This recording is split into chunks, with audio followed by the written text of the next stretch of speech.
नमस्कार दोस्तों, आप सभी का हार्दिक स्वागत है बिहार बोर्ड के इस ऑनलाइन प्लेटफॉर्म टॉप टारगेट के यूट्यूब चैनल पर। आइए अब देर ना करते हुए आज की क्लास को शुरू करते हैं। आज का जो प्रश्न लिया गया है बिहार बोर्ड में, अक्सर ऐसे प्रश्न बार बार पूछे जा चुके हैं, जो कि आज का जो प्रश्न है समानांतर श्रेणी से लिया गया है। जो समानांतर से एग्जाम में 2 नंबर में खासकर इस प्रश्न पूछा जाता है। समानांतर श्रेणी 5 नंबर दीर्घ उत्तरीय बहुत कम पूछा गया, देखा गया है। तो आइए शुरू करते हैं वीडियो। क्वेश्चन को एक बार सबसे पहले पढ़ लेते हैं। यदि किसी एपी का 5वां पद एवं 9वां पद 43 एवं 79 हो, यदि किसी एपी का 5वां पद एवं 9वां पद 43 एवं 79 हो, तो निम्नलिखित प्रश्नों का आपको जवाब देना। एपी का प्रथम पद पूछा है, एपी का सार्वभौमत्व पूछा है, उसके बाद एपी का व्यापक पद पूछा है, या और भी कुछ प्रश्न बन सकते हैं। तो सबसे पहले ऐसे प्रश्नों में एपी में आपको प्रथम पद और सार्वभौमत्व, या जिसे हम लोग पदांतर कहते हैं, जिसे डी से सूचित करते हैं, उसे जानना जरूरी होता है। इसमें कुछ नहीं दिया है, एपी का 5वां पद दे दिया और 9वां पद दिया। या ऐसे प्रश्नों तो सबसे पहले आपको मानना पड़ेगा। आइए हल करके कोशिश करते हैं बनाने के। हल लिखकर डैश देंगे, लिखेंगे माना कि किसी एपी का प्रथम पद बराबर क्या मान लेंगे, ए। ये आसान रहेगा। एपी का सार्वभौमत्व बराबर डी मान लेंगे। एक फॉर्मूला होता है टीएन बराबर A plus N minus 1 into D के, लिख देंगे प्रयोग से। एपी का एक फॉर्मूला होता है टीएन बराबर ए प्लस, अब देखिए 9वां पद 5वां पद दिया है, यहाँ T5 रखेंगे तो ए प्लस 5 माइनस 1 इंटू डी, या ए प्लस 4डी। क्या लिखेंगे, ए प्लस 4डी, जिसका मान कितना दिया गया है, 43 दिया गया, 43 लिख देंगे और इक्वेशन 1 मान लेंगे। उसके बाद फिर यहाँ पर पहले पुट करेंगे 9वां पद, क्या लिखेंगे, ए प्लस 8 माइनस 1 इंटू डी, या ए प्लस 8डी बराबर कितना दिया है, 79। इसको समीकरण 2 मान लेंगे। सबसे पहले क्या करना है, आपको एपी का प्रथम पद मानना है, उसके बाद एपी का सार्वभौमत्व मानना है, डी मान लिए। उसके बाद एपी का एनवां पद का फॉर्मूला होता है A plus N minus 1 into D के प्रयोग से इसका उपयोग करेंगे। यहाँ पर 5 रखेंगे तो ए प्लस 4डी, मतलब जब भी 5वां पद पूछा तो एक कम लिख दिए। ए प्लस 4डी का मान दिया है 43, 9वां पद ए प्लस 8डी। अब क्या करेंगे, इक्वेशन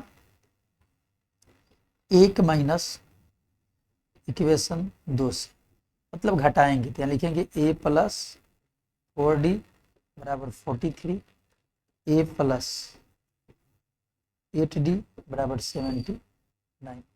इक्वेशन में अक्सर जब भी समीकरण को घटाया जाता है तो आपको रैखिक समीकरण पढ़ना है। हमेशा घटाव में चिन्ह में परिवर्तन होता है, जोड़ में परिवर्तन नहीं होता है। तो इससे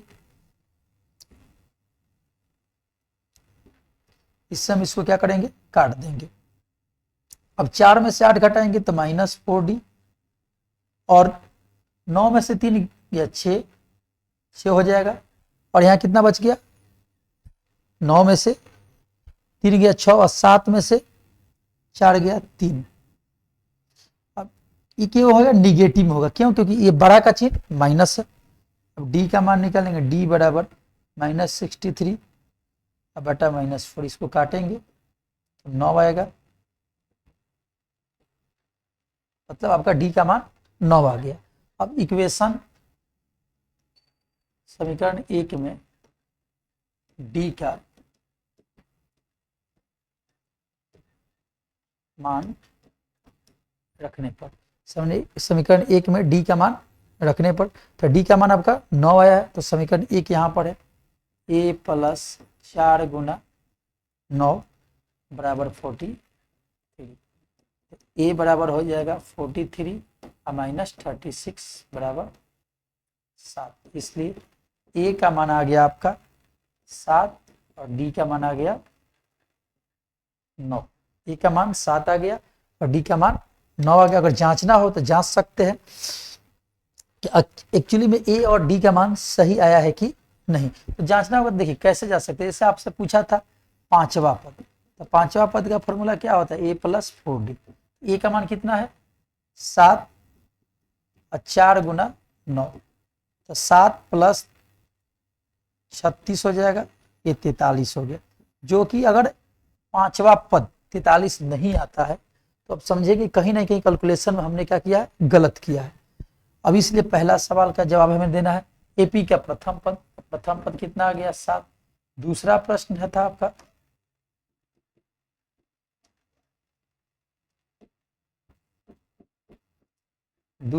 था आपका सारवंतर, मतलब डी का मान 9। और तीसरा प्रश्न बहुत ही इंटरेस्टिंग प्रश्न, एपी का व्यापक पद। तो एपी का व्यापक पद क्या होता है, ए होता है, a+d होता है, a+2d होता है, a+3d होता है, डॉट डॉट डॉट डॉट लिख देंगे। ए का मान 7 और 9 16 हो जाएगा। फिर उसके बाद ए का मान 7, 9 दूनी 18 25 हो जाएगा।